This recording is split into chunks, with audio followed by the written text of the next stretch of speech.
In this video, we'll continue the restoration on this vintage Commodore 64 by repairing the damaged case and cleaning up the keyboard, which is sticky and doesn't always work.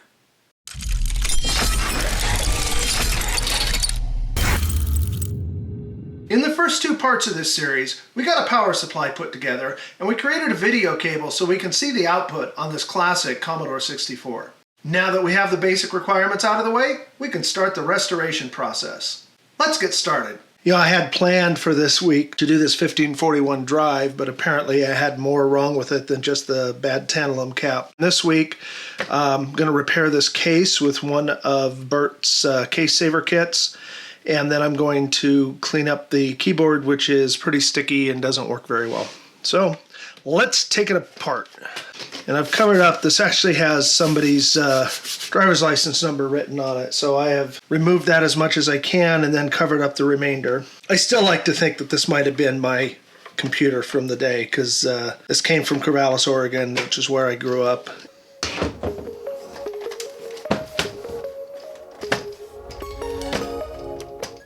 Now this case definitely has some issues, but fortunately the clips on the back here are not one of them. However, as we get this out of here, you'll see that the screw bosses in the bottom of the case are in terrible shape. So that's what we're going to be repairing, and these holes are reamed out big enough to fit through the screw heads.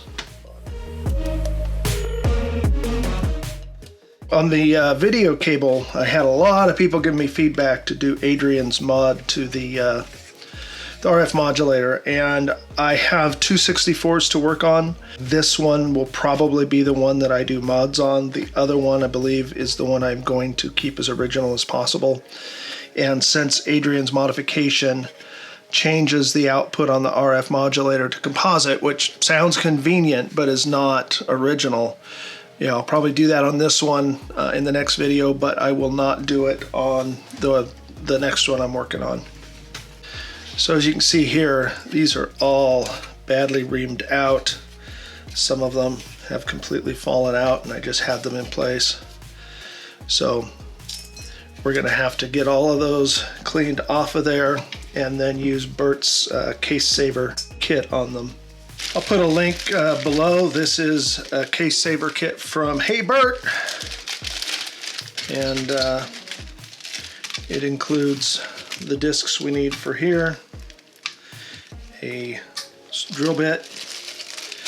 These are for strengthening the standoffs that support the keyboard, and then these are the back clips for the Type 2A, I believe, no, 2B. I won't be needing these for this, so I've got the most common ones from him, so I'll have them for the future.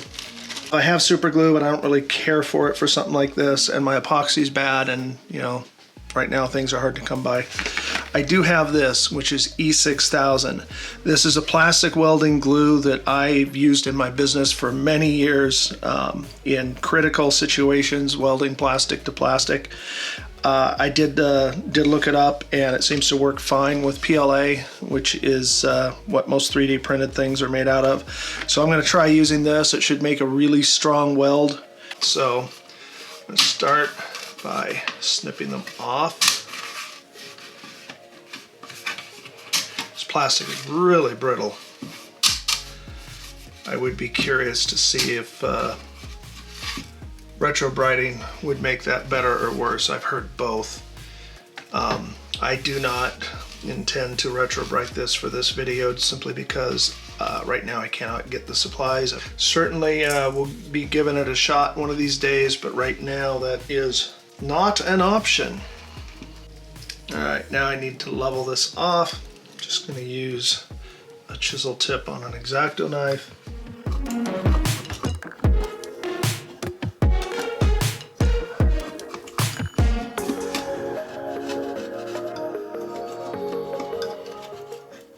There's the bottom case.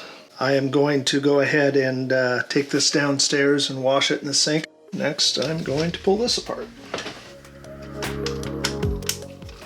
Keyboard's a little chudly. I've managed to get all the keys to work, but sometimes they take a little bit of pressure and fiddling to get them to go.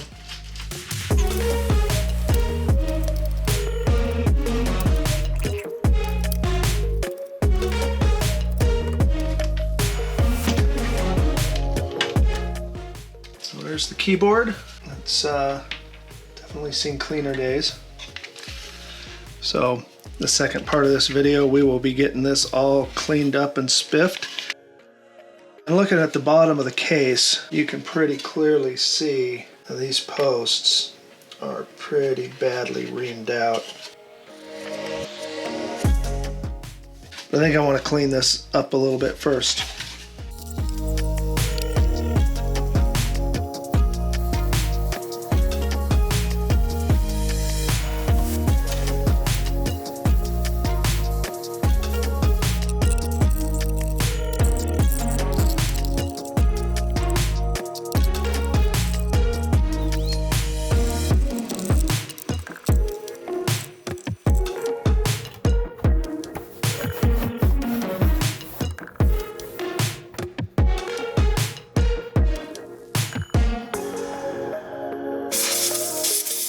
Just gonna squirt a little bit of alcohol in here to force out any water that got in. On the lead edge of this case, I've got some kind of a glue on there.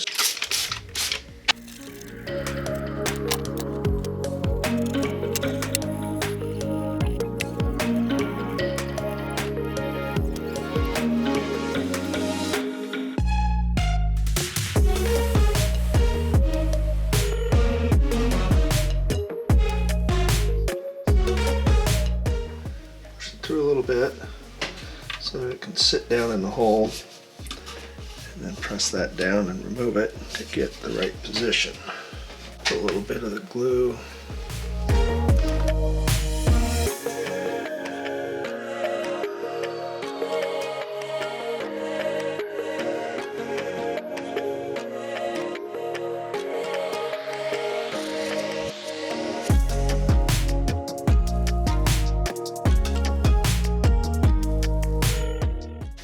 Now we'll let that dry and see how it holds.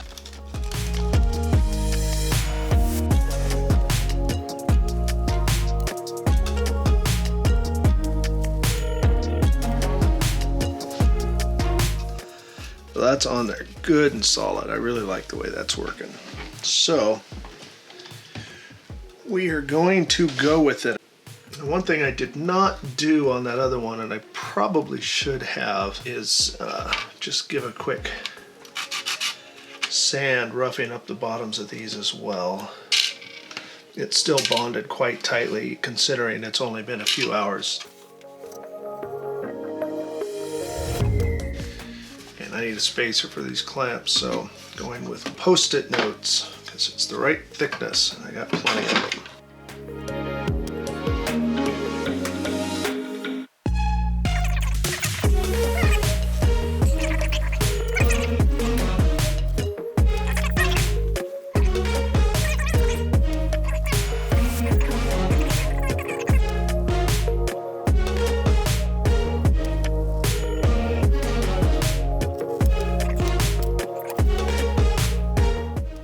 So now for the top case, and this one's going to be a lot trickier.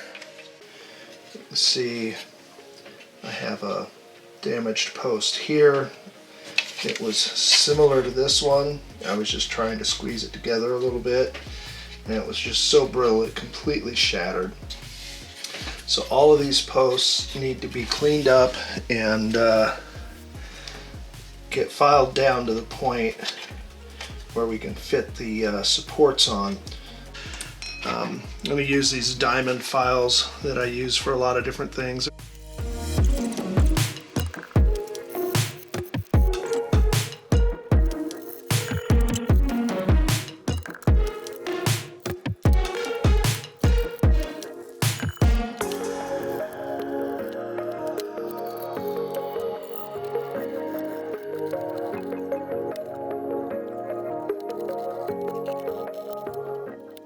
Spent a bit of time here, and all of the posts have now been filed down so that the sleeves fit and go clear up flush. They have a tendency to want to go to where they only go that far, but that's not enough. It's got to go on all the way or it is not going to do its job. So the E6000 seems to work really well, but it smells really bad. It's like model airplane glue from when I was a kid on steroids. So I recommend if you use this, use it out in a shop or in a well-ventilated area. It's not great for use indoors, but it's what I got.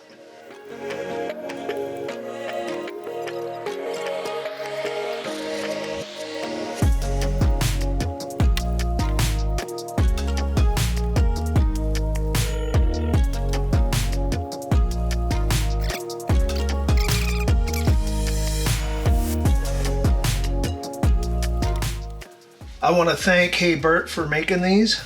I will link below to his web store where you can buy this repair kit. Next, I need to fill in these ones that are too badly damaged with some green stuff. And this is just an epoxy putty. So you cut off a slice to give yourself your two parts, and then you just mix it. This stuff can be used to, I mean, they literally make 25mm miniature masters out of this stuff, so you can do a lot with it.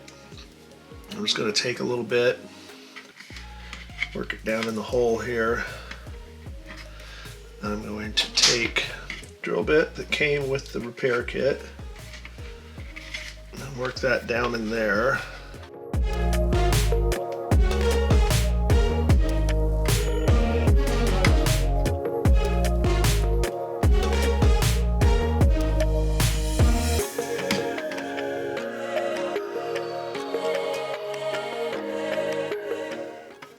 Alright, I just had a thought here, so let's see how this works. The green stuff is an epoxy, so it hardens up fairly quickly, but it takes a while to get completely firm. So I'm thinking while it's still a little soft, I can try to drive a screw into it and actually set the threads. Alright, let's take a look at this tasty looking keyboard. That looks lovely. So I'm going to start off by removing all the keycaps with my fancy dancy $3 cap puller. Let's see how it works.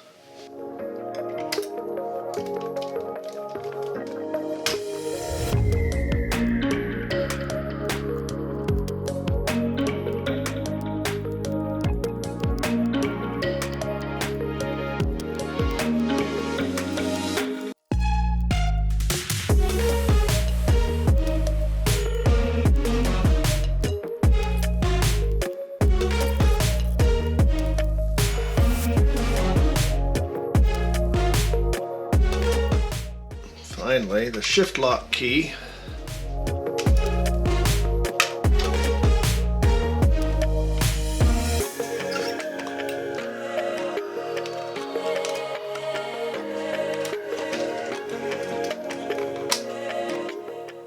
So next we need to remove the 20 million little tiny screws.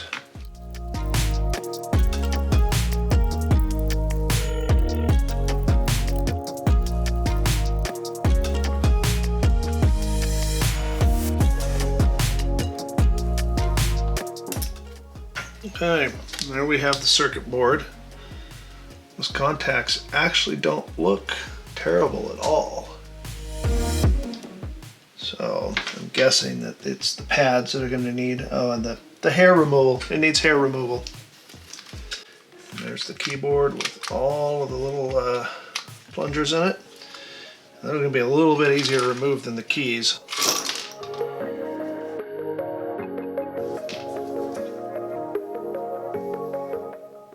We'll get that cleaned up. While that's filling, I almost forgot one little thing. That's the caps lock key, and that just pushes out.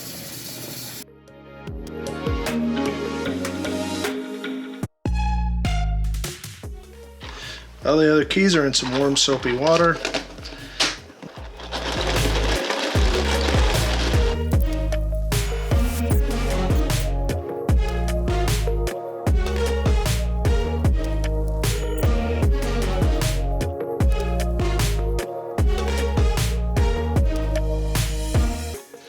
Last one, yay. All right, a couple things that we need to do. Got the board here from the keyboard, and I think that looks really good. Just gonna clean it up a little bit with some isopropyl alcohol.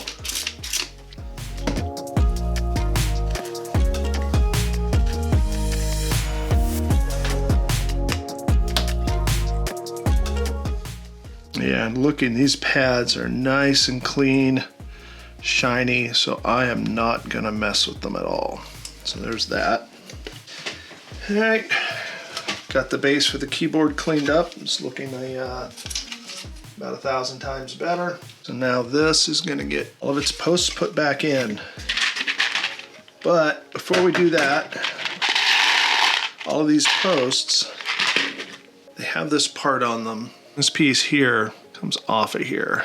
And that black piece is, I believe it's a high carbon rubber compound, and this gets a little bit oxidized. So we need to use a 10,000 grit sandpaper to clean that up with. 10,000 grit sandpaper, of course, I just mean plain old copy paper. And what we'll do is we'll just take and rub that a little bit and just try to rub off a little bit of the oxidized layer. And we'll do that on all these key posts.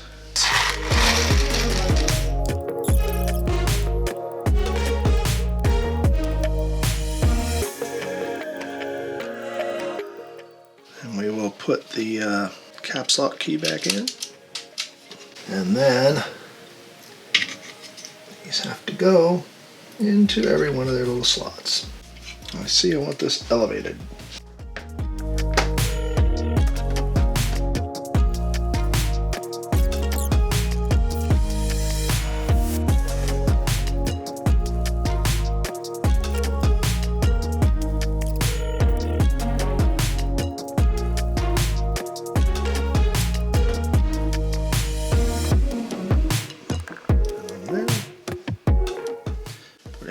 Screws, so many little screws.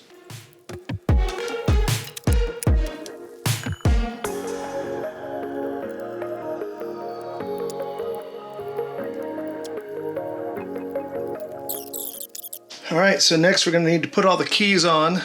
One tip I have for you is make sure you take a picture of the key positions before you take it all apart, or failing that, I got a cheat sheet here. Let's put the keyboard right side up because I don't want to work upside down this whole time. Each key will get a spring, and all the springs will go in. And then the keys themselves have a little plus shaped opening, and that just fits right over the post with the alternate keys facing you. Press it with a snap and on it goes. Piece of cake. So let's just repeat that. 66 more keys to go.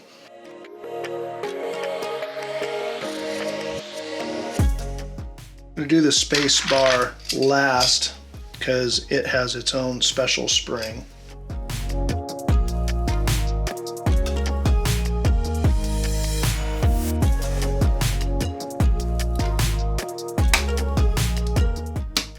So the control key apparently has 2 offset posts. It is the right one that actually fits. You know, it's funny, when I was doing this 35 years ago, I guess, this is the kind of thing I really hated to do. I liked getting in there, finding the faults, using my oscilloscope, solving the puzzle. But what I always thought of as the fiddly work or the make work was just painful to me. And now, while I still enjoy solving a puzzle, figuring out a mystery, I actually really enjoy doing this type of thing too. It's a little cathartic, and just the act of taking something one step at a time from crusty, ugly, and old to like new, I really enjoy. So it's kind of nice when the things you enjoy in a hobby expand instead of contract.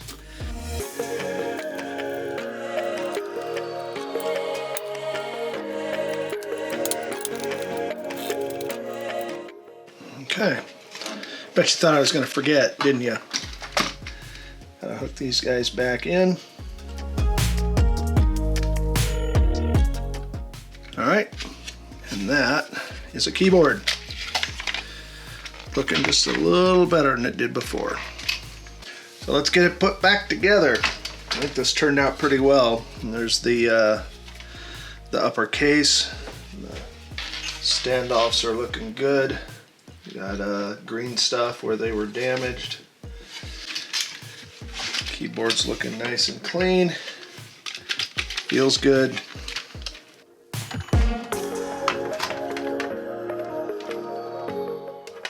Everything seems to line up well.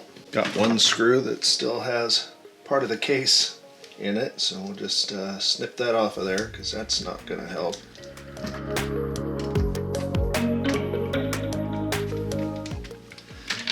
I am going to get all these screws started and set before I tighten any of them up to make sure we have proper alignment.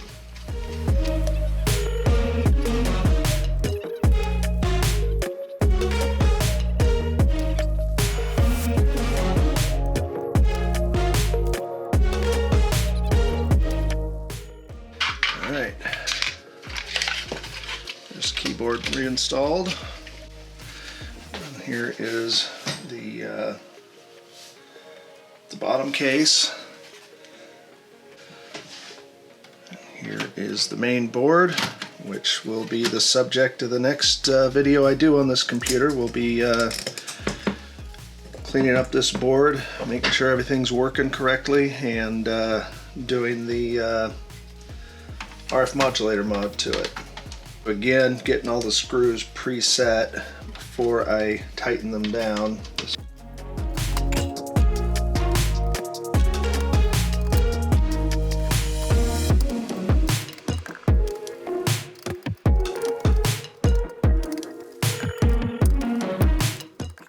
Since this is the machine getting modded and not kept as original as possible, it's just gonna say goodbye to the cardboard RF shield.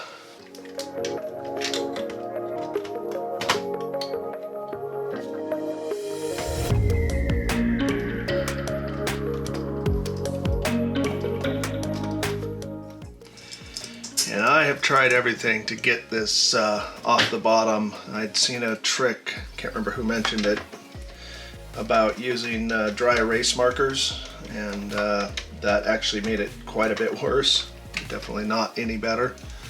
But like I said, this is the machine I'm gonna mod. It's also the machine I'm gonna keep. So there we have it, a working computer, hopefully.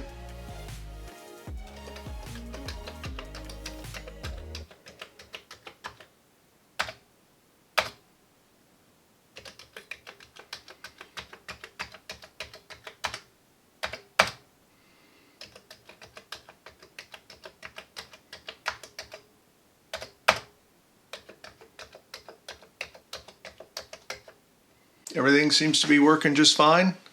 Keys are responding all nicely, and so next time we'll see what's up with the main board.